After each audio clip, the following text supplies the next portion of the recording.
Okay, so the finale of Daredevil Born Again Season 2 has dropped on Disney Plus, and honestly, I thought it was really good overall. I thought there were some things here and there that were a little bit clunky, that kind of held it back a little, but overall, I had a great time. And with the season as a whole, as this will mostly be a discussion of the season finale, but I will be discussing some of my thoughts on the previous episodes and how they did some things and kind of just my thoughts on them, okay? Because my last Daredevil Born Again video was at the beginning of the season after the first episode. I didn't do weekly videos, so this video is just kind of be an encapsulation of my thoughts on the season and how it went, and my overall thoughts are kind of also my thoughts on the finale, where overall I thought it was really, really good. Okay, I thought there was a lot of really great stuff in here, but my issue was that there was just some things that just felt a bit clunky that kind of held it back a little for me. Okay, like some of the writing I don't think was very sharp or was that good. I thought some things felt a little bit rushed here and there, specifically Heather Glenn's arc to becoming the female muse, which we know she will end up becoming, even before the finale confirmed it, right? Because we had those set photos, because for in the costume and everything, where in this season they kind of use her PTSD with the muse as a way to turn her into the female muse, which I think could have been good. And I actually think for the first part of the season, for a little bit there, I thought it was done pretty well, using where you can see she has a lot of PTSD from that moment and the way she uses that, right? But then towards the end of the season, it just started, again, clunky, right? Where it just started to feel a bit rushed and everything, and to where by the time the moment finally happened where she put on the mask in the season finale, there wasn't any weight to that moment because it just wasn't built up to effectively, right? But nonetheless, I'm still excited to see what they do with her in season 3, okay?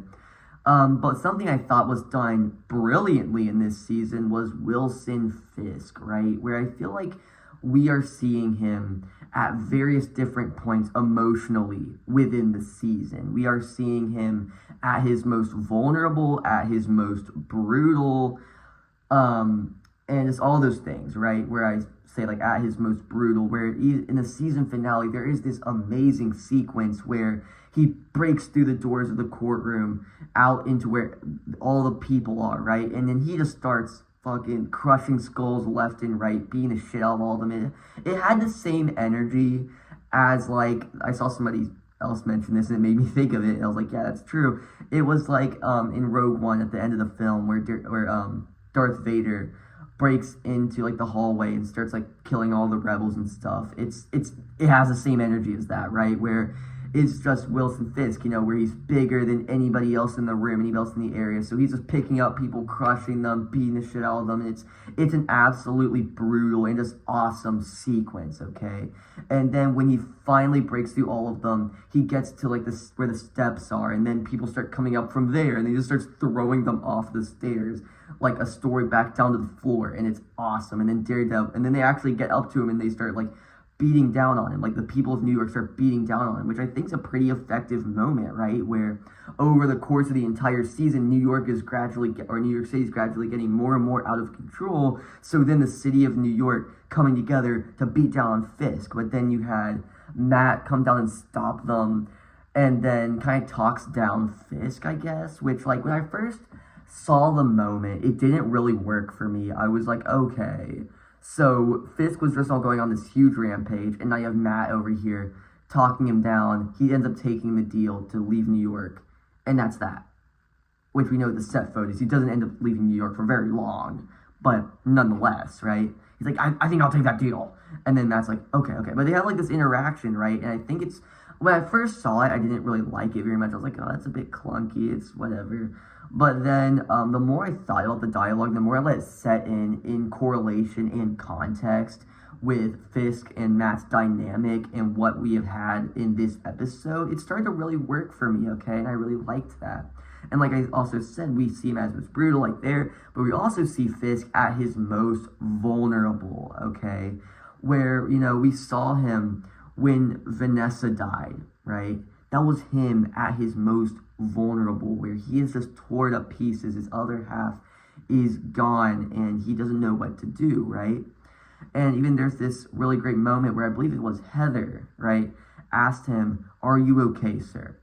And he kind of gets vulnerable in that moment. He's like, "Well, nobody's asked me that."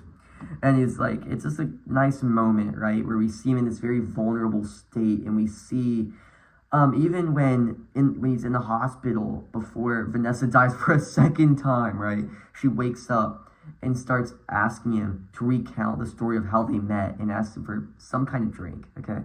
And then she dies again. But in that conversation, in that interaction, the gruffness in Fisk's voice completely goes away. And that even happens like a couple other times where he sort of trembles, right? And it's like you never see that out of Wilson Fisk. You never see him that vulnerable. But the fact that you do see it in that moment with Vanessa really just shows their connection and their dynamic. I thought it was so effective. So then when she dies a second time, you especially feel the weight of that moment, okay? And even as that episode where they are all in the hospital was brilliant, right? Because the whole thing was recounting the story of how Wilson and Vanessa met, right? But then it kind of completely retextualizes that moment when you learn it's Fisk telling Vanessa, and it is amazing. Also, it's just a really great flashback episode. It looked really nice. Matt and Foggy, like their whole thing was really great, and like just the way that the flashbacks in that episode really tied together really nicely. It really worked for me. I was a little bit nervous going into that episode because I was like, okay, is it all just gonna be flashbacks? Because I was say if it's all flashbacks, then it kind of just diminishes some momentum. But it didn't do that here because it was like brilliantly tied into the greater story of the season, right?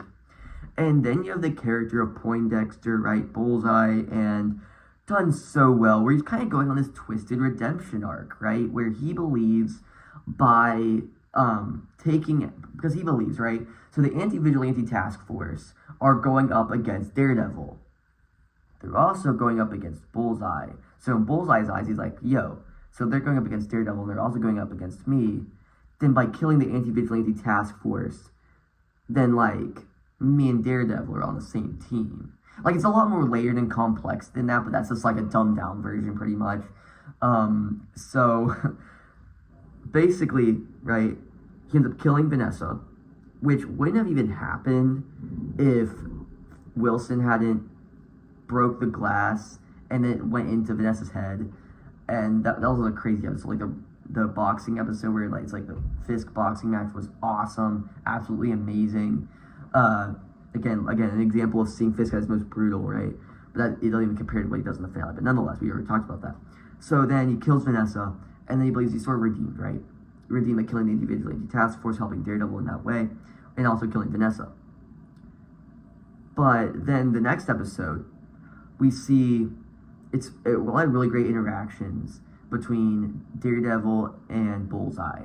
Okay, and it's brilliantly written. Okay, where I said some of the writing could be a little bit clunky here and there. That's a time where I actually think the writing was really effective and like really worked. Okay, and yeah, so that was really great. And now we know after the finale that Bullseye is now working for Mr. Charles, which is working for Valentina, and so this comment that the actor made about the Thunderbolts could actually happen.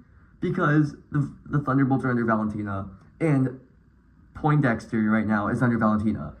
Oh my god. So I can't wait to see what they do with Bullseye now, with his twisted redemption arc and all that stuff. That's going to be so much fun, right? And we know that Matt is in a prison now, which even before the finale we knew that because of a set photo that was posted online, right?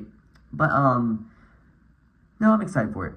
I'm excited to see what they do. We know he's in there with some of the anti-vigilante task force, right? And also I'm excited to see what they do with the character of Buck, right? Because I feel like they did so many interesting things with him in this season, okay? And then something else is the character of BB Urich, which I think's an awesome character, okay? I didn't think some things worked. I thought the Mayor Kingpin thing kind of ran its course to where it kind of felt like nothing by the end. It was like, whatever, you know. But then, I guess it was pretty cool for a little bit. But then you go beyond that. It's like something I want to mention though, right? Is where she was with Fisk, the Fisk administration for a little bit, kind of like as an insider. you know, she was making those videos for the administration, trying to show New York is thriving under Fisk and under the AVTF, and I was like, where it's like, you know, it's like the colors are like super high contrast, you know, all the AVTF are like hanging out with all the citizens and everything, and like being like community, whatever, members of the community. And I was like, you know what's funny? The Trump administration posted a very similar video, but it was ICE, like with the same concept, with like the super high contrast, you know, just like showing them as like members, like helping out the community and like shit like that, even though the AVTF is evil, you know, like terrorizing the American people, and ICE is doing the same thing. So it was like, again, just showing like how relevant this show is like insane. I haven't seen very many people bring that up. I think I did a couple people, I don't know. A really interesting parallel when I saw that. I was like scrolling, I was like, huh. Because I had just now watched the episode. I was like, wow, this show is relevant. This is really relevant. It's like, all these episodes were filmed like a year ago. So that just shows you like how like crazy all this is, you know? It's insane. And then just tying back to the character of, well, actually, I'll just say tying back to the character of Matt and Karen and all that stuff. Mr. Charles, I so thought he was going to die in this episode. I'm going to be completely honest, okay? Because he was just pissing off Fisk left and right. I thought it was going to lead to his death, but now clearly they're going to bring him in season 3 and do some cool things with him. So that's awesome. And then you have the character of Daniel, which he died. He was originally supposed to live, I guess, but no, he ended up dying in this season. Not surprised. I just didn't think Buck was going to be the one to do it. I didn't. Because, you know, Buck and Daniel had this dynamic, right? That was built through the season. That was, like, one of the best parts of the show, or, like, my favorite part of the show up to that point. And then when Buck was like, oh my gosh, right? Because you can see him kind of tremble a little bit, which he doesn't do with anybody else, right? Because you saw that relationship that they had built up over the season, and it was brilliant, okay? It was really well done, all right? And then you have, just tying back to the characters of Matt and Karen.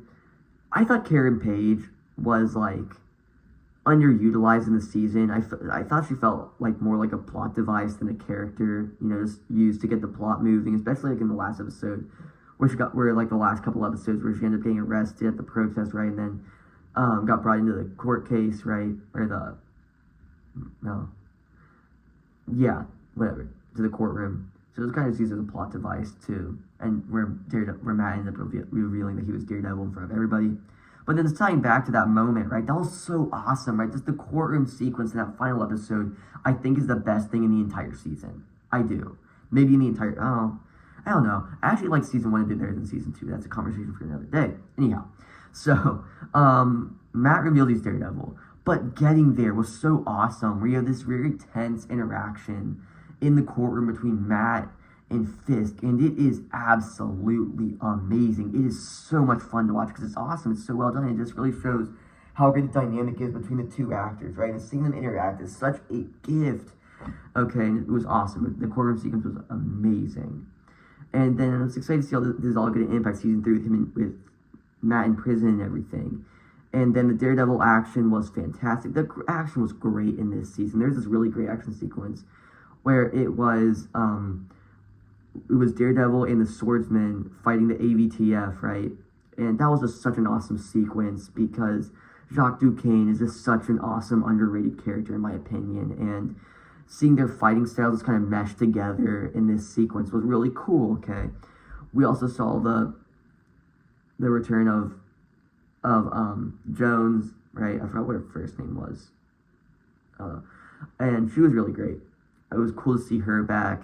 She didn't really get to do too much, but I think they're building towards something with her in season 3. So that was awesome. And overall, right, I was going to say, I'm gassing the season up really good. Like, really hard and everything. Like, makes something perfect. It wasn't. There's a lot of stuff that really didn't work here, okay? Yeah. So, it's really good. I really enjoyed it. Some things didn't work, but overall, I greatly enjoyed this season of Daredevil Born Again. Cannot wait for season 3. If you guys enjoyed today's video or any of my other content, please consider subscribing, and I'll see you in the next one. Goodbye.